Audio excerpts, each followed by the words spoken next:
ਕਿ ਤੁਸੀਂ ਪ੍ਰਾਪਰਟੀ ਤੇ ਕਿਸੇ ਤੇ ਕਬਜ਼ਾ ਕਰ ਰਹੇ ਹੋ।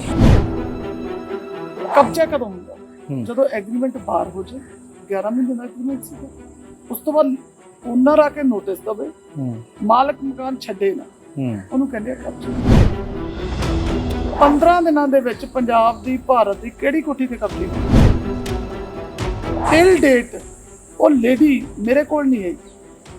ਉਹ Chandigarh press conference, Jalandhar press conference, ਲੁਧਿਆਣੇ ਪ੍ਰੈਸ ਕਾਨਫਰੰਸ ਕਿ ਮੇਰੇ ਆਪਣੇ ਕੁਲੀਗਸ ਨੇ ਮੇਰੀ ਕਿਰਦਾਰ ਕੁਸ਼ੀ ਕਰਨ ਦੀ ਕੋਸ਼ਿਸ਼ ਕੀਤੀ। ਤੁਸੀਂ ਮੈਨੂੰ ਆਲ ਵਰਲਡ ਚ ਨੰਗਾ ਕਰਤਾ ਵੀ ਦੇਖੋ ਜੀ ਇੱਕ ਐਮਐਲਏ ਘਰ ਨਹੀਂ ਪਾ ਸਕਦਾ। ਮੈਨੂੰ ਕੋਈ ਸ਼ਰਮ ਨਹੀਂ ਕਿ ਮੈਂ ਘਰ ਨਹੀਂ ਪਾ ਸਕਦਾ। ਮੈਂ ਆਪਣੇ ਬੱਚਿਆਂ ਨੂੰ ਪੜਾਵਾਂਗੀ, ਲਿਖਾਵਾਂਗੀ। ਜੇ ਪ੍ਰਮਾਤਮਾ ਨੇ ਰੱਖੀ ਸੁੱਖ, ਮੇਰੇ ਬੱਚੇ ਮੈਨੂੰ ਵੱਡੀਆਂ ਕੋਠੀਆਂ ਚਾਹੀਦੀਆਂ ਬਜਾਏ ਇਸ ਦੇ ਕਿ ਮੈਂ ਇੱਕ ਮਕਾਨ ਲਵਾਂ, ਵੱਡੀਆਂ ਕਿਸ਼ਤਾਂ ਲਵਾਂ, ਫਲਾਣੇ ਨੂੰ ਡਿਊਟੀ ਲਾਵਾਂ, ਤੂੰ ਮੇਰੀ ਕਿਸ਼ਤ ਭਰ, ਧਮਕਾਨੇ ਨੂੰ ਡਿਊਟੀ ਲਾਵਾਂ, ਉਹਨਾਂ ਦੀ ਕੋਈ ਹੈਂਕੀ ਪੈਂਕੀ ਕੰਮ ਕਰਾਵਾਂ। ਮੇਰੀ ਜ਼ਮੀਨ ਨਾ ਪਹਿਲਾਂ ਇਹ ਅਲਾਉ ਕੀਤੀ ਹੈ ਨਾ ਹੁਣ ਇਹ ਅਲਾਉ ਕਰਦੀ। ਐਗਰੀਮੈਂਟ ਜਦੋਂ ਹੋਇਆ ਉਸ ਤੋਂ ਪਹਿਲਾਂ ਕੀ ਤੁਸੀਂ ਜਿਸ ਸ਼ਖਸ ਨਾਲ ਵੀ ਐਗਰੀਮੈਂਟ ਕੀਤਾ ਉਸ ਸ਼ਖਸ ਤੋਂ ਉਹਦੀ ਡਾਕੂਮੈਂਟੇਸ਼ਨ ਪੂਰੀ ਜਾਂਚ ਪੜਤਾਲ ਆਪਣੇ ਬਿਆਫ ਤੇ ਨਹੀਂ ਕੀਤੀ ਸੀ? ਜੀ ਤੋਂ ਚਾਬੀਆਂ ਲਈਆਂ ਸੀ, ਮੈਂ ਫੜਾ ਦਿੱਤੀ। ਐਸਐਸਪੀ ਸਾਹਿਬ ਨੂੰ ਮੈਂ ਕਹਿਤਾ, ਮੈਂ ਕਿਹਾ ਵੈਰੀਫਾਈ। ਅੱਛਾ, ਇਹ ਕਰਮ ਸਿੰਘ ਸ਼ਖਸ ਕੌਣ ਹੈ? Karam Singh retired bank manager. ਪਹਿਲਾਂ ਜਾਣਦੇ ਤੁਹਾਨੂੰ? ਪਹਿਲੀ ਵਾਰੀ ਹੋਇਆ ਹੁਣ। ਸਰਕਾਰ ਦੀ ਐਮਐਲਏ ਕੋਲੇ ਕਬਜ਼ਾ ਤੇ ਸਰਕਾਰ ਦੀ ਐਮਐਲਏ ਛੱਡ ਵੀ ਦਿੱਤੀ। ਸੁਖਪਾਲ ਸਿੰਘ ਖਹਿਰਾ ਨੇ ਜ਼ਿਕਰ ਕਰਤਾ ਤੁਹਾਡੀ ਪੀਸੀ ਤੋਂ ਬਾਅਦ, ਉਹਨਾਂ ਨੇ ਟਵੀਟ ਵੀ ਕੀਤਾ। ਉਹ ਜਿਹੜੀ ਕੋਠੀ ਦਾ ਤੁਸੀਂ ਕਹਿ ਰਹੇ ਹੋ ਕਿ ਉਹ ਤੋਂ 16 ਲੱਖ ਦੀ ਉਹਨਾਂ ਨੇ ਲਈ, ਜਾਂ ਤਮਾਮ ਜਿਹੜੇ ਵੀ ਤੁਸੀਂ ਉਹਨਾਂ ਤੇ ਇਲਜ਼ਾਮ ਲਾਏ, ਉਹ ਕਹਿੰਦੇ ਮੈਂ ਇਸ ਗੱਲ ਲਈ ਸਰਕਾਰ ਨੂੰ ਕਹਿਣਾ ਹੈ ਕਿ ਮੇਰੀ ਇਨਕੁਆਇਰੀ ਕਰਵਾ ਲਓ।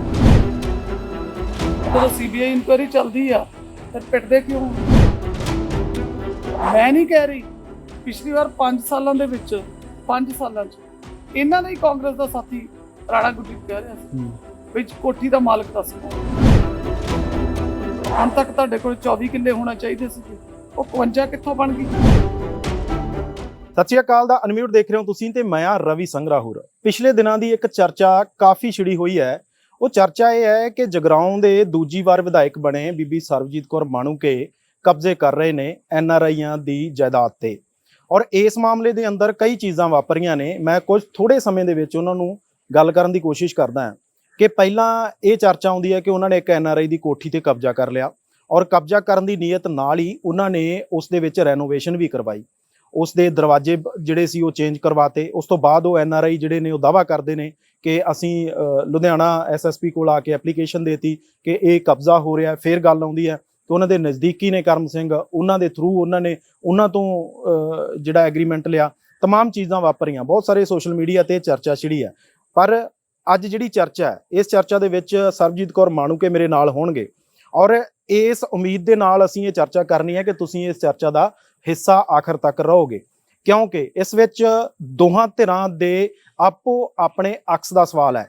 ਜੇਕਰ ਐਨਆਰਆਈ ਦੀ ਕੋਠੀ ਤੇ ਕਬਜ਼ਾ ਹੋ ਰਿਹਾ ਹੈ ਤਾਂ ਇਹਦਾ ਮਤਲਬ ਹੈ ਕਿ ਉਹਦੇ ਨਾਲ ਧੱਕੇਸ਼ਾਹੀ ਹੋ ਰਹੀ ਹੈ, ਤੇ ਜੇਕਰ ਉਹਦੀ ਕੋਠੀ ਤੇ ਕਬਜ਼ਾ ਨਹੀਂ ਹੋ ਰਿਹਾ, ਦੂਜੇ ਪਾਸੇ ਸਰਬਜੀਤ ਕੌਰ ਮਾਣੂਕੇ ਆਪਣੇ ਸਾਰੇ ਡਾਕੂਮੈਂਟ ਦਿਖਾ ਕੇ ਇਹ ਗੱਲ ਕਰਦੇ ਨੇ, ਇਹਦਾ ਮਤਲਬ ਹੈ ਕਿ ਉਹਨਾਂ ਦੇ ਪੋਲੀਟੀਕਲ ਕੈਰੀਅਰ ਤੇ ਵੀ ਸਵਾਲ ਹੈ, ਉਹਨਾਂ ਤੇ ਵੀ ਸਵਾਲ ਉੱਠਦੇ ਨੇ। ਔਰ ਇਹ ਵੀ ਜਿਹੜਾ ਹੈ ਉਹ ਸਪਸ਼ਟ ਹੋਣਾ ਚਾਹੀਦਾ ਹੈ ਕਿ ਇਸ ਦੇ ਵਿੱਚ ਕਿਹਦੀ ਕਿਵੇਂ ਤੇ ਕੀ ਮਨਸ਼ਾ ਹੋ ਸਕਦੀ ਹੈ। ਤਾਂ ਚਰਚਾ ਦਾ ਹਿੱਸਾ ਬਣੇ ਰਹੋ। ਮੈਡਮ ਬਹੁਤ ਬਹੁਤ ਸਵਾਗਤ ਜੀ। ਧੰਨਵਾਦ ਰਵੀ।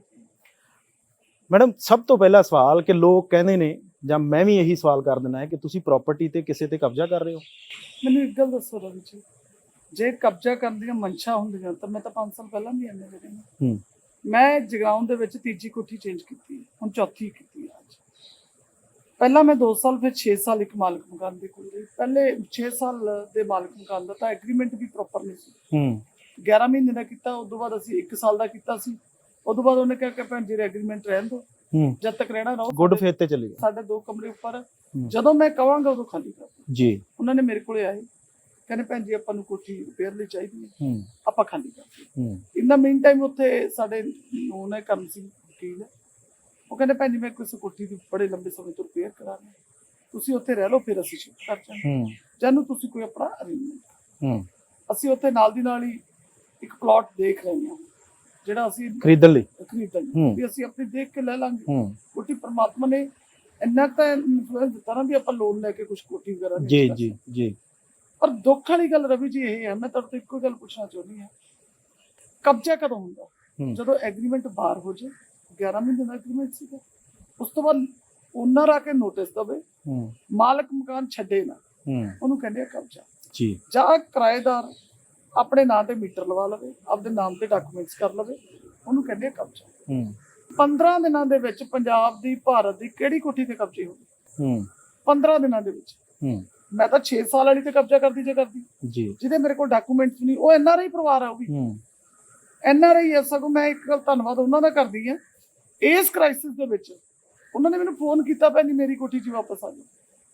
ਅੱਛਾ, ਜਿਹੜੀ ਕੋਠੀ ਤੁਸੀਂ ਛੱਡ ਕੇ ਇੱਧਰ ਸ਼ਿਫਟ ਕੀਤਾ, ਵਿਦਆਊਟ ਐਗਰੀਮੈਂਟ ਕਹਿੰਦੇ ਭੈਣ ਜੀ ਵਾਪਸ ਚਲ ਜਾਓ, ਛੱਡੋ ਪਰੇ, ਇੱਥੇ ਨਹੀਂ ਰਹਿਣਾ ਤੁਸੀਂ। ਮੈਂ ਚਲੋ ਫਿਰ ਵੀ ਮੈਂ ਛੁੱਟੀ। ਹੁਣ ਤੁਸੀਂ ਇੱਕ ਗੱਲ ਦੇਖੋ, ਤੁਹਾਡੀ ਕੋਈ ਚੀਜ਼ ਤੇ ਮੇਰੇ ਕੋਲ ਚੀਜ਼ ਤੁਹਾਡੀ ਗਲਤੀ ਨਾਲ ਆ ਗਈ, ਜਾਣ ਬੁੱਝ ਕੇ ਆ ਗਈ, ਤੁਸੀਂ ਇੱਕ ਵਾਰ ਮੇਰੇ ਕੋਲ ਤਾਂ ਆਓਗੇ ਨਾ ਤੇ ਭੈਣ ਜੀ ਇਹ ਚੀਜ਼ ਮੇਰੀ ਹੈ, ਤੁਹਾਡੇ ਕੋਲ ਕਿੱਦਾਂ ਪਹੁੰਚੀ? ਅੱਜ ਤੱਕ ਟਿਲ ਡੇਟ, ਕੱਲ ਉਹ ਨਿੱਜੀ ਪੱਤਰਕਾਰ ਨੂੰ ਉਹ ਕਹਿ ਰਹੀ ਸੀ ਵੀ ਮੈਂ ਤਾਂ ਮੈਨੂੰ ਮਿਲੀ ਨਹੀਂ, ਟਿਲ ਡੇਟ ਉਹ ਲੇਡੀ ਮੇਰੇ ਕੋਲ ਨਹੀਂ ਆਈ। ਉਹ Chandigarh press conference, Jalandhar press conference, ਲੁਧਿਆਣੇ ਪ੍ਰੈਸ ਕਾਨਫਰੰਸ ਸਾਰੇ ਜਾ ਰਹੀ ਹੈ, ਅਲੱਗ-ਅਲੱਗ ਆਫਿਸਰਸ ਨੂੰ ਮਿਲ ਰਹੀ ਹੈ। ਠੀਕ ਹੈ, ਇਹਦਾ ਮਤਲਬ someone is going to criticize me and ਮੈਨੂੰ ਡੈਂਟ ਪਾ ਰਿਹਾ, ਮੇਰੇ ਪੋਲੀਟੀਕਲ ਕੈਰੀਅਰ ਨੂੰ ਖਤਮ ਕਰ ਰਿਹਾ। ਰਵੀ ਜੀ ਦੁੱਖ ਵਾਲੀ ਗੱਲ ਇਹ ਹੈ ਕਿ ਮੇਰੇ ਆਪਣੇ ਕੋਲੀਗਸ ਨੇ ਮੇਰੀ ਕਿਰਦਾਰਕੁਸ਼ੀ ਕਰਨ ਦੀ ਕੋਸ਼ਿਸ਼ ਕੀਤੀ। ਦੇਖੋ ਦੁਨੀਆ ਕਿਰਾਏ ਤੇ ਰਹਿੰਦੀ, ਮਾਲਕ ਮਕਾਨ ਤੇ ਕਿਰਾਏਦਾਰ ਤੇ ਭਰੋਸੇ ਕਰਦੀ, ਮੈਂ ਵੀ ਰਹਿ ਰਹੀ ਹਾਂ। ਤੁਸੀਂ ਮੈਨੂੰ ਆਲ ਵਰਲਡ 'ਚ ਨੰਗਾ ਕਰਤਾ ਵੀ ਦੇਖੋ ਜੀ ਇੱਕ MLA ਘਰ ਨਹੀਂ ਪਾ ਸਕੀ। ਪਰ ਮੈਂ ਧੰਨਵਾਦ ਕਰਦੀ ਹਾਂ, ਤੁਸੀਂ ਨਾਲ ਇਹ ਵੀ ਦੱਸਤਾ ਵੀ ਇੱਕ MLA ਕਰਪਟ ਨਹੀਂ, ਕ੍ਰਿਮੀਨਲ ਨਹੀਂ, ਤਾਂ ਹੀ ਇਹ ਘਰ ਨਹੀਂ ਪਾ ਸਕਦਾ। ਲੋਕਾਂ ਦੀ ਸੇਵਾ 'ਚ ਹਰ ਪਲ ਤਤਪਰ ਰਹਿੰਦੀ ਹੈ, ਤਾਂ ਹੀ ਇਹ ਘਰ ਨਹੀਂ ਪਾ ਸਕਦਾ। ਮੈਂ ਤੁਹਾਡੇ ਚੈਨਲ ਦੇ ਮਾਧਿਅਮ ਰਾਹੀਂ ਜ਼ਰੂਰ ਕਹਿੰਦੀ ਹਾਂ, ਮੈਨੂੰ ਕੋਈ ਸ਼ਰਮ ਨਹੀਂ ਕਿ ਮੈਂ ਘਰ ਨਹੀਂ ਪਾ ਸਕਦੀ। ਮੈਂ ਆਪਣੇ ਬੱਚਿਆਂ ਨੂੰ ਪੜ੍ਹਾਵਾਂਗੀ, ਲਿਖਾਵਾਂਗੀ। ਜੇ ਪ੍ਰਮਾਤਮਾ ਨੇ ਰੱਖੀ ਸੁੱਖ, ਮੇਰੇ ਬੱਚੇ ਮੈਨੂੰ ਵੱਡੀਆਂ ਕੋਠੀਆਂ 'ਚ ਕਮਾਉਣ, ਤੇ ਆਪਣੀ ਹੱਕ ਹਲਾਲ ਦੀ ਕਮਾਈ 'ਚ। ਪਰ ਜਿੰਨੀ ਕੁ ਮੇਰੀ ਤੇ ਮੇਰੇ ਹਸਬੈਂਡ ਦੀ ਜਿਹੜੀ ਅਰਨਿੰਗ ਆ, ਉਹਦੇ ਵਿੱਚ ਅਸੀਂ ਅਜੇ ਇੰਨਾ ਹੀ ਮੈਨੇਜ ਕਰ ਸਕਦੇ ਹਾਂ ਵੀ ਇੱਕ ਮਕਾਨ ਲਈਏ, ਉਹਦਾ ਕਿਰਾਇਆ ਦੇਈਏ ਤੇ ਬੱਚਿਆਂ ਦੀਆਂ ਫੀਸਾਂ ਦੇਈਏ, ਬੱਚਿਆਂ ਨੂੰ ਜ਼ਿੰਦਗੀ ਵਧੀਆ ਜਿਉਣ ਦੀ ਸਿਖਾਈਏ। ਬਜਾਏ ਇਸ ਦੇ ਕਿ ਮੈਂ ਇੱਕ ਮਕਾਨ ਲਵਾਂ, ਵੱਡੀਆਂ ਕਿਸ਼ਤਾਂ ਲਵਾਂ, ਫਲਾਣੇ ਨੂੰ ਡਿਊਟੀ ਲਾਵਾਂ, ਤੂੰ ਮੇਰੀ ਕਿਸ਼ਤ ਭਰ, ਧਮਕਾਨੇ ਨੂੰ ਡਿਊਟੀ ਲਾਵਾਂ, ਉਹਨਾਂ ਦੀ ਕੋਈ ਹੈਂਕੀ ਪੈਂਕੀ ਕੰਮ ਕਰਾਵਾਂ। ਮੇਰੀ ਜ਼ਮੀਰ ਨਾ ਪਹਿਲਾਂ ਇਹ ਅਲਾਉ ਕੀਤੀ ਹੈ, ਨਾ ਹੁਣ ਇਹ ਅਲਾਉ ਕਰਦੀ। ਮੈਂ ਆਪਣੇ ਹੱਕ ਸੱਚ ਦੀ ਕਮਾਈ ਜਿਹੜੀ ਕਰ ਰਹੀ ਹਾਂ, ਮੈਂ ਉਹਦੇ ਨਾਲ ਗੁਜ਼ਰ ਬਸਰ ਕਰਨਾ ਤੇ ਉਹਦੇ ਨਾਲ ਆਪਣੇ ਬੱਚੇ। ਪਰ MLA ਸਾਹਿਬ, ਇਹ ਚਰਚਾ ਜਿੱਥੋਂ ਸ਼ੁਰੂ ਹੁੰਦੀ ਹੈ, ਚਰਚਾ ਸ਼ੁਰੂ ਹੋ ਜਾਂਦੀ ਹੈ ਕਿ ਤੁਸੀਂ ਜਾ ਕੇ ਉਸ ਘਰ ਦਾ ਤਾਲਾ ਤੋੜਤਾ, ਜੋ ਵੱਖ-ਵੱਖ ਮੀਡੀਆ ਤੇ ਇੱਕ ਸ਼ਖਸ ਗੱਲ ਵੀ ਕਰ ਰਿਹਾ, ਉਹ ਆਪਣੇ ਆਪ ਨੂੰ ਉਸ ਕੋਠੀ ਦਾ ਦਾਅਵੇਦਾਰ ਮੰਨਦਾ ਹੈ ਕਿ ਮੇਰੀ ਮਾਤਾ ਉੱਥੇ ਰਹਿੰਦੀ ਸੀ। ਉਹ ਇਹ ਕਹਿੰਦੇ ਆ ਕਿ ਕਿਸੇ ਤੋਂ ਕੋਈ ਪਰਮਿਸ਼ਨ ਨਹੀਂ, ਜਾ ਕੇ ਘਰ ਦਾ ਤਾਲਾ ਟੁੱਟਦਾ ਔਰ ਅੰਦਰ ਰੈਨੋਵੇਸ਼ਨ ਸ਼ੁਰੂ ਹੋ ਜਾਂਦੀ ਹੈ। ਤੁਸੀਂ ਕਹਿ ਰਹੇ ਹੋ ਕਿ ਉਹਦਾ ਐਗਰੀਮੈਂਟ ਹੋਇਆ, ਹਾਲਾਂਕਿ ਉਹ ਤਾਂ ਇਹ ਵੀ ਦਾਅਵਾ ਕਰਦਾ ਹੈ ਕਿ ਜਦੋਂ ਇਹ ਪੂਰੀ ਗੱਲਬਾਤ ਛਿੜ ਜਾਂਦੀ ਹੈ, ਇਹ ਐਗਰੀਮੈਂਟ ਉਸ ਤੋਂ ਬਾਅਦ ਹੋਇਆ, ਵੀ ਤਾਂ ਕਿ ਰੌਲਾ ਨਾ ਪਵੇ, ਐਗਰੀਮੈਂਟ ਉਸ ਤੋਂ ਬਾਅਦ ਹੋਇਆ। ਇਹ ਰੌਲਾ ਪਿਆ ਕਿਉਂ ਆ? ਤੁਸੀਂ ਇਸ ਦੀ ਜੜ ਕਿਵੇਂ ਸਮਝਦੇ ਹੋ? ਕਿਉਂ ਕਾਰਨ ਬਣਿਆ? ਕਿਉਂਕਿ ਤੁਸੀਂ ਪਹਿਲਾਂ ਵੀ ਕਿਰਾਏ ਤੇ ਰਹਿ ਰਹੇ ਹੋ, ਇਹ ਵੀ ਕਿਰਾਏ ਤੇ ਸੀ, ਤੁਸੀਂ ਐਗਰੀਮੈਂਟ ਵੀ ਸ਼ੋਅ ਕਰ ਰਹੇ ਹੋ ਕਿ ਤੁਹਾਡਾ ਐਗਰੀਮੈਂਟ ਹੋਇਆ ਹੋਇਆ। ਉਹ ਐਗਰੀਮੈਂਟ ਜਦੋਂ ਹੋਇਆ, ਉਸ ਤੋਂ ਪਹਿਲਾਂ ਕੀ ਤੁਸੀਂ ਜਿਸ ਸ਼ਖਸ ਨਾਲ ਵੀ ਐਗਰੀਮੈਂਟ ਕੀਤਾ, ਉਸ ਸ਼ਖਸ ਤੋਂ ਉਹਦੀ ਡਾਕੂਮੈਂਟੇਸ਼ਨ, ਪੂਰੀ ਜਾਂਚ ਪੜਤਾਲ ਆਪਣੇ ਬਿਆਫ ਤੇ ਨਹੀਂ ਕੀਤੀ ਸੀ? ਦੇਖੋ, ਜਿਹੜੇ ਗੁੱਡ ਫੇਥ ਤੇ ਮੈਂ ਪਹਿਲੀਆਂ 2 ਕੋਠੀਆਂ ਲਈਆਂ ਸੀ, ਤੀਸਰੀ ਕੋਠੀ ਵੀ ਉਸੇ ਗੁੱਡ ਫੇਥ ਤੇ ਮੈਂ ਲਈ। ਜਾਂ ਤਾਂ ਮੇਰੀ ਕੋਈ ਗਲਤ ਮਨਸ਼ਾ ਹੋਵੇ। ਮੈਂ ਤਾਂ ਮਨਪ੍ਰੀਤ ਕੌਰ ਦੀ ਨਵੀਂ ਕੋਠੀ ਹੈ ਰਾਇਲ ਸਿਟੀ ਦੇ ਵਿੱਚ, ਮੈਂ ਸ਼ਿਫਟ ਕਰਕੇ ਅੱਜ ਖਾਲੀ ਕਰਕੇ, ਜੀ ਤੋਂ ਚਾਬੀਆਂ ਲਈਆਂ ਸੀ ਮੈਂ ਫੜਾ ਦਿੱਤੀਆਂ। SSP ਸਾਹਿਬ ਨੂੰ ਮੈਂ ਕਹਿਤਾ, ਮੈਂ ਕਿਹਾ ਵੈਰੀਫਾਈ ਇਟ, ਜੇ ਤੁਸੀਂ ਵੈਰੀਫਾਈ ਕਰੋਗੇ ਤਾਂ ਮੈਨੂੰ ਦੱਸੋ ਮੇਰਾ ਕਿੱਥੇ ਕੰਮ ਖਰਾਬ, ਮੈਂ ਚਾਬੀਆਂ ਉਹਨੂੰ ਦੇ ਦੂੰਗੀ। ਬਟ ਮੈਨੂੰ ਲੱਗਿਆ ਵੀ ਇਸ ਮਸਲੇ ਦੇ ਵਿੱਚ ਮੈਂ ਆਪਦੀ ਸਿਰਦਰਦੀ ਕਿਉਂ ਪਾਵਾਂ, 2 ਧਿਰਾਂ ਦੀ ਲੜਾਈ ਆਪਸ ਚ ਲੜਾਂ, ਮੈਂ ਆਪਣੇ ਘਰ ਚ। ਜੀ ਅੱਛਾ, ਇਹ ਕਰਮ ਸਿੰਘ ਸ਼ਖਸ ਕੌਣ ਹੈ? ਉਹ ਦਾਅਵਾ ਕਰਦੇ ਕਰਮ ਸਿੰਘ ਤੁਹਾਡੇ ਬੜੇ ਨਜ਼ਦੀਕੀਆਂ ਦੇ ਵਿੱਚੋਂ ਨੇ, ਔਰ ਕਰਮ ਸਿੰਘ ਦੇ ਨਾਲ ਹੀ ਐਗਰੀਮੈਂਟ ਹੋ ਗਿਆ, ਔਰ ਕਰਮ ਸਿੰਘ ਹੀ ਇਹਦਾ ਸਾਰਾ ਮਤਲਬ ਉਹਨਾਂ ਨੇ ਧੁਰਾ ਬਣਾ ਕੇ ਪੇਸ਼ ਕਰਤਾ ਕਿ ਕਰਮ ਸਿੰਘ ਉਹਦਾ ਅਸਲੀ ਮਾਲਕ ਸੀ, ਔਰ ਇਸੇ ਕਰਕੇ ਕਰਮ ਸਿੰਘ ਕਹਿੰਦੇ ਸਾਡੇ ਨਾਲ ਕੋਈ ਉਹਦੀ ਫੋਟੋ ਹੀ ਨਹੀਂ, ਸਾਡਾ ਕੋਈ ਰਿਸ਼ਤੇਦਾਰ ਹੀ ਨਹੀਂ। ਦੇਖੋ ਮੈਨੂੰ ਨਹੀਂ ਇਸ ਗੱਲ ਦਾ ਪਤਾ, ਪਰ ਮੈਨੂੰ ਇਹ ਗੱਲ ਪਤਾ Karam Singh retired bank manager ਜੀ ਜਿਹੜੇ ਸਾਡੇ ਵਾਰਡ ਦੇ ਪਹਿਲਾਂ ਜਾਣਦੇ ਤੁਹਾਨੂੰ? ਵਾਰਡ ਦੇ ਜਗਰਾਉਂ ਦੇ ਲੋਕ ਜਿਹੜੇ ਵਕੀਲ ਪੇਸ਼ੇ ਤੋਂ ਆ, ਅਸੀਂ ਅਕਸਰ ਸਾਡੇ ਕਿਹੜਾ ਬਹੁਤ ਹੀ ਵੱਡੀ ਬਾਰ ਕੌਂਸਲ ਹੈ, ਹਾਈ ਕੋਰਟ ਵਰਗੀ ਤਾਂ ਹੈ ਨਹੀਂ ਜੀ। ਜਗਰਾਉਂ ਦੇ ਵਿੱਚ ਮਤਲਬ ਆਪਾਂ ਇੱਕ ਸਾਈਡ ਤੋਂ ਚੱਜੀ ਇੱਕ ਮੰਜ਼ਲ ਤੇ ਸਾਰੇ ਵਕੀਲ ਬੈਠੇ, ਤਾਂ ਮੈਂ ਜਦੋਂ ਵੀ ਡੋਰ ਟੂ ਡੋਰ ਜਾਂਦੀ ਹਾਂ ਜਗਰਾਉਂ ਅੱਜ ਥੋੜੀ ਦੇਰ ਪਰ ਮੇਰੇ ਤੇ ਇੱਕ ਪਿਛਲੀ ਸਰਕਾਰ ਨੇ ਪਰਚਾ ਵੀ ਕੀਤਾ ਹੋਇਆ, ਤਕਰੀਬਨ ਸਾਰੇ ਵਕੀਲਾਂ ਨੂੰ ਮਿਲ ਕੇ ਆਉਣੀ, ਸਾਰੇ ਵਕੀਲਾਂ ਨੂੰ ਮਿਲੇ ਹੁੰਦੇ ਆ, ਕੋਈ ਬਹੁਤਾ ਲੰਬਾ ਚੌੜਾ ਤਾਂ ਉੱਥੇ ਹੈ ਨਹੀਂ, ਉੱਥੇ ਜਿੰਨੇ ਵੀ ਵਕੀਲ ਆ ਸਾਡੇ ਸਤਿਕਾਰਯੋਗ ਹੈ। ਜਦੋਂ ਇੱਕ ਬੰਦਾ ਆਫਰ ਕਰਦਾ ਮੈਂ ਗੁੱਡ ਫੇਸ ਚ ਲਈ, ਹੋ ਸਕਦਾ ਕਿਤੇ ਨਾ ਕਿਤੇ ਮੈਨੂੰ ਕਿਸੇ ਦਾ ਕੋਈ ਗੱਲ ਤਾਂ ਨਹੀਂ ਪਤਾ, ਪਰ ਮੇਰਾ ਫਰਜ਼ ਸੀ ਇਸ ਦੋਨਾਂ ਧਿਰਾਂ ਦੀ ਲੜਾਈ ਦੇ ਵਿੱਚੋਂ ਨਿਕਲ ਕੇ ਜਿਹੜੀ ਧਿਰ ਦੋਸ਼ੀ ਆ ਉਹਦੇ ਤੇ ਕਾਰਵਾਈ। ਅੱਛਾ, ਉਸ ਕਾਰਵਾਈ ਦਾ ਕੀ ਬਣਿਆ? ਕੀ ਹੁਣ ਤੱਕ ਤੁਸੀਂ ਐਪਲੀਕੇਸ਼ਨ ਦਿੱਤੀ ਸੀ ਜਦੋਂ ਇਹ ਰੌਲਾ ਸ਼ੁਰੂ ਹੁੰਦਾ, ਐਸਐਸਪੀ ਸਾਹਿਬ ਨੂੰ ਕਿਹਾ ਕਿ ਤੁਸੀਂ ਆਪਣੇ ਤੌਰ ਤੇ ਵੈਰੀਫਾਈ ਕਰੋ ਕਿ ਕੌਣ ਇਹਦਾ ਅਸਲ ਦੇ ਵਿੱਚ ਮਾਲਕ ਕੌਣ ਹੈ? ਤੁਸੀਂ ਇਹ ਕਹਿ ਰਹੇ ਹੋ ਕਿ ਤੁਸੀਂ ਚਾਬੀਆਂ ਜਿਹੜਾ ਮਾਲਕ ਸੀਗਾ ਉਹਨੂੰ ਸੌਂਪ। ਮੈਂ ਇਹੀ ਸੋਚਿਆ ਸੀ ਵੀ ਮੈਂ ਉਦੋਂ ਤੱਕ ਰੁਕਾਂਗੀ ਜਦ ਤੱਕ ਵੈਰੀਫਿਕੇਸ਼ਨ ਹੋਈ, ਕਿਉਂਕਿ ਮੇਰਾ ਫਰਜ਼ ਬਣਦਾ ਸੀ ਵੀ ਮੈਂ ਜਿਹਨੂੰ ਵੀ, ਪਰ ਜਦੋਂ ਮੈਂ ਦੇਖਿਆ ਵੀ ਮੇਰੀ ਪੋਲੀਟੀਕਲੀ ਮੈਨੂੰ ਡੈਮੇਜ ਕੀਤਾ ਜਾ ਰਿਹਾ, ਫਿਰ ਮੈਂ ਇਸ ਚੀਜ਼ ਤੋਂ 15-20 ਦਿਨਾਂ ਬਾਅਦ ਅੱਜ 11/5 ਤੋਂ 11/6 ਇੱਕ ਮਹੀਨੇ ਦੇ ਵਿੱਚ 15 ਦਿਨਾਂ ਦੇ ਗੈਪ ਸਪੈਨ ਆਫ ਟਾਈਮ ਮੈਂ ਚੇਂਜ ਕੀਤਾ, ਚੇਂਜ ਕਰਕੇ ਮੈਂ ਦਿੱਲੀ ਹੋ ਗਈ, ਮੈਂ ਕੀ ਲੈਣਾ ਹੁਣ, ਮੈਂ ਬੀਇੰਗ ਐਮਐਲਏ ਹੁਣ ਮੈਂ ਦੇਖਾਂਗੀ ਦੋਨਾਂ ਧਿਰਾਂ ਦੇ ਵਿੱਚੋਂ ਕੌਣ ਕਰ ਰਿਹਾ ਕੀ, ਤੇ ਮੈਂ ਉੱਤੇ ਕਾਰਵਾਈ ਕਰਾਂ।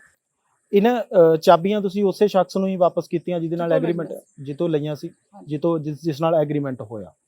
ਅੱਛਾ, ਹੁਣ ਇਸ ਮਾਮਲੇ ਦੇ ਵਿੱਚ ਪੋਲੀਟੀਕਲੀ ਦੇਖੋ, ਇਸ ਗੱਲ ਤੋਂ ਤਾਂ ਮੁਨਕਰ ਨਹੀਂ ਹੋਇਆ ਜਾ ਸਕਦਾ ਕਿ ਪੋਲੀਟੀਕਲ ਲੋਕ ਜਿਹੜੇ ਹੁੰਦੇ ਨੇ ਉਹ ਆਪਣੇ ਜ਼ਬਰ ਦੇ ਨਾਲ ਜਾਂ ਆਪਣੀ ਪਾਵਰ ਦੇ ਨਾਲ ਇਹ ਸਾਰਾ ਕੁਝ ਨਹੀਂ ਕਰਦੇ ਆਏ, ਪਹਿਲਾਂ ਹੁੰਦਾ ਰਿਹਾ ਸਾਰੀਆਂ ਚੀਜ਼ਾਂ, ਕਿਉਂਕਿ ਪਬਲਿਕ ਡੋਮੇਨ 'ਚ ਨੇ ਬਹੁਤ ਕੁਝ ਹੋਇਆ। ਤੁਹਾਡੀ ਸਰਕਾਰ ਵੀ ਬਹੁਤ ਸਾਰੇ ਕਬਜ਼ੇ ਛੁਡਵਾ ਰਹੀ ਹੈ, ਉਹ ਵੀ ਕਈ ਰਸੂਖ ਵਾਲੇ ਲੋਕ ਨੇ ਜਿਨ੍ਹਾਂ ਤੋਂ ਕਬਜ਼ੇ ਛੁਡਵਾਏ ਜਾ ਰਹੇ ਆ। ਹੁਣ ਇਸ ਮਾਮਲੇ ਦੇ ਅੰਦਰ ਇਸ ਗੱਲ ਨੂੰ ਪੋਲੀਟੀਕਲ ਜਿਹੜੀਆਂ ਤੁਹਾਡੀਆਂ ਵਿਰੋਧੀ ਧਿਰਾਂ ਹੈਗੀਆਂ ਉਹਨਾਂ ਨੇ ਵੱਡੇ ਪੱਧਰ ਤੇ ਇਸ ਗੱਲ ਨੂੰ ਉਛਾਲਿਆ ਕਿ ਆਮ ਆਦਮੀ ਪਾਰਟੀ ਜਿਹੜੀ ਆਪਣੇ ਆਪ ਨੂੰ ਇਮਾਨਦਾਰ ਪਾਰਟੀ ਕਹਿੰਦੀ ਹੈ, ਉਹਨਾਂ ਦੇ ਵੱਲੋਂ ਅਜਿਹੀਆਂ ਕਾਰਵਾਈਆਂ ਹੋਣੀਆਂ, ਉਹਨਾਂ ਦੇ ਵੱਲੋਂ ਕਬਜ਼ੇ ਹੋਣੇ। ਹਾਲਾਂਕਿ ਜਦੋਂ ਸੋਸ਼ਲ ਮੀਡੀਆ ਤੇ ਕੋਈ ਚਰਚਾ ਛਿੜਦੀ ਹੈ, ਉਹਨੂੰ ਜੇ ਕੋਈ ਪਹਿਲੀ ਚਰਚਾ ਪੜ੍ਹ ਕੇ ਉਸੇ ਤੇ ਵਿਸ਼ਵਾਸ ਕਰ ਲੇ, ਸਿਆਣਾ ਤਾਂ ਉਹ ਵੀ ਨਹੀਂ ਹੈਗਾ, ਉਹਨੂੰ ਵੀ ਇਸ ਗੱਲ ਦਾ ਪਤਾ ਹੋਣਾ ਚਾਹੀਦਾ ਕਿ ਉਹਨੇ ਕੀ ਕੁਝ ਦੇਖਣਾ।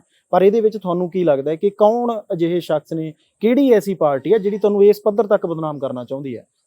ਤਿੰਨੇ ਸਾਰੀਆਂ ਸਿਆਸੀ ਪਾਰਟੀਆਂ ਆਮ ਆਦਮੀ ਪਾਰਟੀ ਦੇ ਪਿੱਛੇ ਪਈਆਂ ਹੋਈਆਂ, ਕਿਉਂਕਿ ਆਮ ਆਦਮੀ ਪਾਰਟੀ ਦਾ ਮੁੱਖ ਮੰਤਰੀ ਸਰਦਾਰ ਭਗਵੰਤ ਸਿੰਘ ਲੋਕਾਂ ਲਈ ਤੇ ਲੋਕਾਂ ਦੇ ਹਿੱਤਾਂ ਲਈ ਕੰਮ ਕਰਦਾ। ਹੁਣ ਮੈਨੂੰ ਇੱਕ ਗੱਲ ਦਾ ਜਵਾਬ ਦਿਓ, ਤੁਸੀਂ ਆਪਾਂ ਗੱਲ ਕਰੀਏ ਨਾਰਮਲ, ਪਹਿਲੀ ਵਾਰੀ ਹੋਇਆ ਹੁਣ ਸਰਕਾਰ ਦੀ ਐਮਐਲਏ ਕੋਲੇ ਕਬਜ਼ਾ ਤੇ ਸਰਕਾਰ ਦੀ ਐਮਐਲਏ ਛੱਡ ਵੀ ਦਿੱਤਾ, ਇਹ ਵੀ ਪਹਿਲੀ ਵਾਰੀ ਹੋਇਆ ਹੁਣ, ਨਹੀਂ ਤਾਂ ਕਬਜ਼ੇ ਤੋਂ ਬਾਅਦ ਰਜਿਸਟਰੀਆਂ ਹੁੰਦੀਆਂ ਵੀ ਤੁਸੀਂ ਅਕਸਰ ਦੇਖੀ। ਸਾਡਾ ਕੋਈ ਐਸਾ ਮਕਸਦ ਨਹੀਂ, ਨਿੱਜੀ ਮਨਸ਼ਾ ਸਾਡੀ ਕੋਈ ਐਸੀ ਨਹੀਂ, ਪਰ ਮੈਂ ਇੱਕ ਗੱਲ ਜ਼ਰੂਰ ਵਿਸ਼ਵਾਸ ਦਿਖਾਉਣਾ ਚਾਹੁੰਦੀ ਹਾਂ, ਜਿੰਨੀ ਜੋਗੇ 'ਚ ਅਸੀਂ ਹੈਗੇ ਹਾਂ ਉਹਨਾਂ ਅਸੀਂ ਲੀਗਲੀ ਕੰਮ ਕਰਾਂਗੇ, ਜਿਹੜਾ ਸਾਡਾ ਨਹੀਂ ਹੈ ਉਹਨੂੰ ਅਸੀਂ ਬਿਲਕੁਲ ਨਹੀਂ ਹੱਥ ਲਾਵਾਂਗੇ। ਸੁਖਪਾਲ ਸਿੰਘ ਖਹਿਰਾ ਨੇ ਜ਼ਿਕਰ ਕਰਤਾ, ਤੁਹਾਡੀ ਪੀਸੀ ਤੋਂ ਬਾਅਦ ਉਹਨਾਂ ਨੇ ਟਵੀਟ ਵੀ ਕੀਤਾ, ਉਹ ਜਿਹੜੀ ਕੋਠੀ ਦਾ ਤੁਸੀਂ ਕਹਿ ਰਹੇ ਹੋ ਕਿ ਉਹ ਤੋਂ 16 ਲੱਖ ਦੀ ਉਹਨਾਂ ਨੇ ਲਈ, ਜਾਂ ਤਮਾਮ ਜਿਹੜੇ ਵੀ ਤੁਸੀਂ ਉਹਨਾਂ ਤੇ ਇਲਜ਼ਾਮ ਲਾਏ, ਉਹ ਕਹਿੰਦੇ ਮੈਂ ਇਸ ਗੱਲ ਲਈ ਸਰਕਾਰ ਨੂੰ ਕਹਿਣਾ ਹੈ ਕਿ ਮੇਰੀ ਇਨਕੁਆਇਰੀ ਕਰਵਾ ਲਓ ਵਿਜੀਲੈਂਸ ਤੋਂ, ਸੀਬੀਆਈ ਤੋਂ, ਜਿਹਦਾ ਵੀ ਦਿਲ ਕਰਦਾ ਤੁਸੀਂ ਇਨਕੁਆਇਰੀ ਕਰਵਾਓ। ਮੈਂ ਆਵਾਜ਼ ਮਾਰੀ ਹੈ, ਕਹਿੰਦੇ ਇਹ ਸਿਰਫ ਤੇ ਸਿਰਫ ਪੋਲੀਟੀਕਲੀ ਇੱਕ ਇਲਜ਼ਾਮ ਲੱਗ ਰਹੇ ਆ ਜਿਹੜੇ ਸਰਬਜੀਤ ਕੌਰ ਮਾਣੂਕੇ। ਮੇਰੀ ਗੱਲ ਸੁਣੋ, ਜਦੋਂ ਸੀਬੀਆਈ ਇਨਕੁਆਇਰੀ ਚੱਲਦੀ ਆ ਫਿਰ ਪਿੱਟਦੇ ਕਿਉਂ? ਉਹ ਤਾਂ ਚੱਲ ਰਹੀ ਹੈ, ਆਮਦਨ ਤੋਂ ਵੱਧ ਜ਼ਿਆਦਾ ਜੋ ਵੀ ਹੈ, ਜੋ ਜਿਵੇਂ ਵੀ ਹੈ ਉਹ ਤਾਂ ਚੱਲ ਰਹੀ ਹੈ। ਦੂਜੀ ਗੱਲ ਇੱਕ ਹੈ, ਮੈਂ ਨਹੀਂ ਕਹਿ ਰਹੀ, ਪਿਛਲੀ ਵਾਰ 5 ਸਾਲਾਂ ਦੇ ਵਿੱਚ 5 ਸਾਲਾਂ 'ਚ ਇਹਨਾਂ ਦਾ ਹੀ ਕਾਂਗਰਸ ਦਾ ਸਾਥੀ ਰਾਣਾ ਗੁਰਜੀਤ ਕਹਿ ਰਿਹਾ ਸੀ ਵੀ ਕੋਠੀ ਦਾ ਮਾਲਕ ਦੱਸ ਕੌਣ ਅਸਲੀ, ਤੂੰ ਤਾਂ ਕਿਰਾਏ ਤੇ ਸੀਗਾ, ਤੇਰਾ ਕਿਰਾਏ ਵਾਲੀ ਕੋਠੀ ਰਜਿਸਟਰੀ ਕਿੱਦਾਂ ਹੋਊਗੀ, ਮਾਲਕ ਦੱਸ। ਤੁਸੀਂ ਵਿਧਾਨ ਸਭਾ ਦੇ ਵਿੱਚੋਂ ਆਡੀਓ ਵੀਡੀਓ ਕਢਾ ਕੇ ਦੇਖ ਲਓ, ਤੁਹਾਨੂੰ ਪਤਾ ਹੀ ਹੈ ਸਾਰਾ, ਆਪਾਂ ਦੇਖਦੇ ਰਹੇ। ਮੈਂ ਨਹੀਂ ਕਹਿ ਰਹੀ, ਰਾਮਗੜ੍ਹ ਦੇ ਲੋਕ ਕਹਿ ਰਹੇ ਆ ਵੀ ਸਾਡਾ ਵਿੱਚੋਂ ਰਸਤਾ ਖਾ ਗਿਆ, ਇਹ ਬਾਹਰੋਂ ਕੱਢ ਗਿਆ। ਤੁਸੀਂ ਭੈਣ ਜੀ ਕਿਰਪਾ ਕਰਕੇ ਆਪਣੀ ਸਰਕਾਰ ਨੂੰ ਕਹਿ ਕੇ ਰਸਤਾ ਹੀ ਛਡਵਾ ਦਿਓ। ਇਹ ਗੱਲਾਂ ਮੈਂ ਨਹੀਂ ਕਹਿ ਰਹੀ, ਇਹ ਮੈਂ ਨਹੀਂ ਕਹਿ ਰਹੀ ਵੀ ਜਿਹੜੀ ਜ਼ਮੀਨ ਲੈਂਡ ਰਿਫਾਰਮ ਐਕਟ 1972 ਦੇ ਅਕੋਰਡਿੰਗਲੀ ਹੁਣ ਤੱਕ ਤੁਹਾਡੇ ਕੋਲ 24 ਕਿੱਲੇ ਹੋਣਾ ਚਾਹੀਦੇ ਸੀਗੇ, ਉਹ 52 ਕਿੱਥੋਂ ਬਣ ਗਈ? ਤੁਸੀਂ ਤਾਂ ਆਪ ਕਿਹਾ ਵੀ ਮੈਂ ਨਾ ਕੋਈ ਅਜੇ ਤੱਕ ਜ਼ਮੀਨ ਖਰੀਦੀ ਹੈ ਤੇ ਨਾ ਕੋਈ ਵੇਚੀ ਹੈ। ਜੇ ਜ਼ਮੀਨ ਖਰੀਦੀ ਕੋਈ ਨਹੀਂ, ਵੇਚੀ ਕੋਈ ਨਹੀਂ, ਫਿਰ ਮੇਰੇ ਨਾਲ ਤਾਂ ਚਲੋ ਅੱਜ ਕੱਲ ਉਹ ਗੁੱਸੇ ਹੋ ਸਕਦੇ ਆ ਕਿਉਂਕਿ ਮੈਂ ਬੋਲ ਰਹੀ ਆ। ਤੁਸੀਂ ਵੀ ਪੁੱਛ ਲਿਓ ਵੀ 34 ਦੀ ਘਰੇ ਬੈਠਿਆਂ ਦੀ ਜ਼ਮੀਨ ਕਿਵੇਂ ਵੱਧ ਜਾਂਦੀ ਹੈ, ਤੁਸੀਂ ਪੁੱਛ ਲਿਓ ਵੀ ਇੰਨੀਆਂ ਕਿਵੇਂ ਇਹ ਸਾਰਾ ਕੁਝ ਹੋ ਜਾਂਦਾ। ਮੈਂ ਇੱਕੋ ਹੀ ਬੇਨਤੀ ਕਰਨਾ ਚਾਹੂੰਗੀ, ਪੋਲੀਟੀਸਾਈਜ਼ ਆ, ਮੈਨੂੰ ਪੋਲੀਟੀਕਲ ਡੈਂਟ ਪਾਉਣ ਦੀ ਕੋਸ਼ਿਸ਼ ਕੀਤੀ ਜਾਂਦੀ ਹੈ, ਪਰ ਤੁਹਾਡੇ ਚੈਨਲ ਦੇ ਮਾਧਿਅਮ ਰਾਹੀਂ ਮੈਂ ਇੱਕ ਗੱਲ ਜ਼ਰੂਰ ਕਹਾਂਗੀ, ਬੇਨਤੀ ਕਰਦੀ ਹਾਂ, ਪੱਤਰਕਾਰੀ ਕਰਨੀ ਹੈ ਜੀ ਸਦਕੇ ਕਰੋ, ਮੇਰੇ ਭਾਈਆਂ ਨੂੰ ਬੇਨਤੀ ਹੈ, ਪਰ ਪੱਤਰਕਾਰੀ ਦਾ ਪਹਿਲਾ ਅਸੂਲ ਆ ਦੋਨਾਂ ਦਾ ਵਰਜ਼ਨ ਹੈ। ਉਹਨਾਂ ਦਾ ਧੰਨਵਾਦ ਜਿਨ੍ਹਾਂ ਨੇ ਮੇਰਾ ਵਰਜ਼ਨ ਲਿਆ, ਬੇਸ਼ੱਕ ਉਹਨਾਂ ਨੇ ਦੋਨਾਂ ਪੱਖਾਂ ਨੂੰ ਚਲਾਇਆ, ਮੈਂ ਧੰਨਵਾਦ ਕਰਦੀ ਹਾਂ, ਉਹਨਾਂ ਨੇ ਘੱਟੋ ਘੱਟ ਲੋਕਾਂ ਨੂੰ ਗੁੰਮਰਾਹ ਨਹੀਂ ਕੀਤਾ। ਕਈ ਪੱਤਰਕਾਰ ਆਪ ਹੀ ਜੱਜ ਬਣ ਕੇ ਬੈਠ ਗਏ, ਆਪ ਹੀ ਵਕੀਲ ਬਣ ਕੇ ਬੈਠ ਗਏ, ਆਪ ਹੀ ਸਾਰਾ ਕੁਝ ਕਰਕੇ ਬੈਠ ਗਏ। ਜੇ ਹੁਣ ਤੋਂ ਬਾਅਦ ਕਿਸੇ ਨੇ ਕੋਈ ਫालतू ਮੇਰੇ ਬਾਰੇ ਗੱਲ ਕੀਤੀ ਕਿ ਮੇਰੀ ਕਿਸੇ ਚੀਜ਼ ਨਾਲ ਕੋਈ ਲੈਣਾ ਦੇਣਾ ਨਹੀਂ, ਫਿਰ ਪਹਿਲੀ ਵਾਰ ਤਾਂ ਇੱਕ ਗੱਲ ਜ਼ਰੂਰ ਵਾਰਨਿੰਗ ਦਿੰਦੀ ਹੈ, ਮੈਂ ਡੈਫਾਮੇਸ਼ਨ ਕਰਨੀ। ਹੁਣ ਮੈਂ ਡੈਫਾਮੇਸ਼ਨ, ਹੁਣ ਮੇਰੇ ਸਬਰ ਦਾ ਬੰਨ ਟੁੱਟ ਚੁੱਕਾ। ਅੱਛਾ, ਆਖਰੀ ਸਵਾਲ ਹੈ ਕਿ ਇਸ ਮਾਮਲੇ ਦੇ ਅੰਦਰ ਜਿਵੇਂ ਤੁਸੀਂ ਕਿਹਾ ਕਿ ਬੀਇੰਗ ਐਮਐਲਏ ਤੁਸੀਂ ਇਹ ਕੋਸ਼ਿਸ਼ ਕਰੋਗੇ ਕਿ ਇਸ ਦੀ ਵੈਰੀਫਿਕੇਸ਼ਨ ਹੋਵੇ ਔਰ ਜਿਹੜੀ ਧਿਰ ਸਹੀ ਹੈ ਉਸ ਨੂੰ ਉਹਦਾ ਹੱਕ ਮਿਲਣਾ ਚਾਹੀਦਾ, ਜੇ ਐਨਆਰਆਈ ਹੈ ਜਾਂ ਫਿਰ ਜਿਹੜੇ ਹੁਣ ਉਸ ਕੋਠੀ ਦੇ ਮਾਲਕ ਹੈ। ਕੀ ਇਹਦੇ ਵਿੱਚ ਤੁਸੀਂ ਬਿਲਕੁਲ ਇਮਾਨਦਾਰੀ ਦੇ ਨਾਲ ਕਰੋਗੇ? ਇਹ ਤਾਂ ਨਹੀਂ ਕੱਲ ਨੂੰ ਤੁਹਾਡੇ ਤੇ ਇਲਜ਼ਾਮ ਲੱਗਣਗੇ ਕਿ ਆਪਣੀ ਸਰਕਾਰ ਹੋਣ ਦੇ ਬਾਵਜੂਦ, ਤੁਹਾਡੀ ਸਰਕਾਰ ਹੈ, ਪਾਵਰ ਹੋਣ ਦੇ ਕਰਕੇ, ਇਸ ਕਰਕੇ ਐਨਆਰਆਈ ਨਾਲ ਧੱਕਾ ਕਰਕੇ, ਇਹ ਐਨਆਰਆਈ ਤਾਂ ਠੀਕ ਸੀ। ਇਹਦੀ ਵੈਰੀਫਿਕੇਸ਼ਨ ਦਾ ਕੀ ਪੈਮਾਨਾ ਕੀ ਰੱਖੋਗੇ? ਉਹ ਲੇਡੀ ਇੱਕ ਪਾਸੇ ਕਹਿੰਦੀ ਮੈਨੂੰ ਧਮਕੀ ਆ, ਦੂਜੇ ਪਾਸੇ ਕਹਿੰਦੀ ਮੈਂ ਮਿਲੀ ਨਹੀਂ। ਧਮਕੀਆਂ ਸਪਨੇ ਚ ਦਿੱਤੀਆਂ। ਮੈਂ ਅੱਜ ਵੀ ਇੱਕ ਗੱਲ ਕਹਿੰਦੀ ਹਾਂ, ਦੋਨੇ ਧਿਰਾਂ ਬੈਠ ਜਾਣ, ਜਿਹੜੀ ਸਹੀ ਆ ਆਪਦੇ ਕਾਗਜ਼ ਚੈੱਕ ਕਰਾਓ, ਜਿਹੜੀ ਸਹੀ ਆ ਉਹਨੂੰ ਓਕੇ ਕਰੋ, ਜਿਹੜੀ ਗਲਤ ਆ ਉੱਤੇ ਪਰਚਾ। ਠੀਕ ਹੈ, ਬਹੁਤ ਧੰਨਵਾਦ ਜੀ। ਤਾਂ ਇਹ ਸਨ ਵਿਧਾਇਕ ਸਰਬਜੀਤ ਕੌਰ ਮਾਣੂਕੇ। ਔਰ ਕਿਉਂਕਿ ਮੈਂ ਸ਼ੁਰੂ ਦੇ ਵਿੱਚ ਇਸ ਗੱਲ ਦਾ ਜ਼ਿਕਰ ਕੀਤਾ ਸੀ ਕਿ ਇਹ ਸਮਝਣਾ ਜ਼ਰੂਰੀ ਹੁੰਦਾ ਕਿ ਜੋ ਮਾਮਲਾ ਸੋਸ਼ਲ ਮੀਡੀਆ ਤੇ ਆਇਆ ਹੈ ਉਸ ਮਾਮਲੇ ਦੇ ਅੰਦਰ ਸੱਚਾਈ ਕੀ ਹੈ। ਜੇ ਕਿਸੇ ਪਾਵਰ ਵਾਲੇ ਐਮਐਲਏ ਤੇ, ਜਾਨੀ ਜੋ ਸਰਕਾਰ ਦੇ ਅੰਦਰ ਹੈ, ਜੇ ਉਹਦੇ ਤੇ ਜਾਂ ਕਿਸੇ ਹੋਰ ਵੀ ਕਿਸੇ ਲੀਡਰ ਤੇ ਕੋਈ ਸਵਾਲ ਚੁੱਕੇ ਜਾਂਦੇ ਆ ਤਾਂ ਉਹਦੇ ਵਿੱਚ ਸੱਚਾਈ ਕੀ ਹੈ। ਜਦੋਂ ਸੱਚਾਈ ਸਮਝ ਆਉਂਦੀ ਹੈ ਤਾਂ ਉਸ ਤੋਂ ਬਾਅਦ ਉਹਦੇ ਤੇ ਕੋਈ ਰਿਐਕਟ ਜਾਂ ਪ੍ਰਤੀਕਰਮ ਕਰਨਾ ਬਣਦਾ ਹੁੰਦਾ। ਪਰ ਇਸ ਮਾਮਲੇ ਦੇ ਅੰਦਰ ਇੱਕ ਪਾਸੇ ਦੋਸ਼ ਲੱਗ ਰਹੇ ਨੇ ਤਾਂ ਦੂਜੇ ਪਾਸੇ ਉਹ ਕਹਿ ਰਹੇ ਨੇ ਕਿ ਜੇ ਮੈਂ ਪਾਵਰ ਦੇ ਵਿੱਚ ਵੀ ਹਾਂ ਤਾਂ ਵੀ ਆਪਣੀ ਜਿਹੜੀ ਇਹ ਕੋਠੀ ਹੈ, ਕੋਠੀ ਨੂੰ ਮੈਂ ਖਾਲੀ ਕਰ ਚੁੱਕੀ ਹਾਂ, ਪਰ ਇਸ ਤੋਂ ਬਾਅਦ ਵੀ ਜੇ ਕੋਈ ਉਹਨਾਂ ਤੇ ਕੋਈ ਇਲਜ਼ਾਮ ਲਾਏਗਾ ਜਾਂ ਉਹਨਾਂ ਦੀ ਕੋਈ ਕਿਰਦਾਰਕੁਸ਼ੀ ਕਰੇਗਾ ਤਾਂ ਉਸ ਤੇ ਲੀਗਲ ਕਾਰਵਾਈ ਜ਼ਰੂਰ ਕਰਵਾਉਣਗੇ। ਫਿਲਹਾਲ ਫੈਸਲਾ ਜਿਹੜਾ ਹੈ ਉਹ ਲੋਕਾਂ ਦੇ ਹੱਥ ਦੇ ਵਿੱਚ ਹੈ ਕਿ ਉਹ ਇਸ ਪੂਰੇ ਘਟਨਾਕ੍ਰਮ ਨੂੰ, ਇਸ ਪੂਰੀ ਚਰਚਾ ਨੂੰ ਕਿਵੇਂ ਦੇਖਦੇ ਨੇ। ਸਤਿ ਸ਼੍ਰੀ ਅਕਾਲ।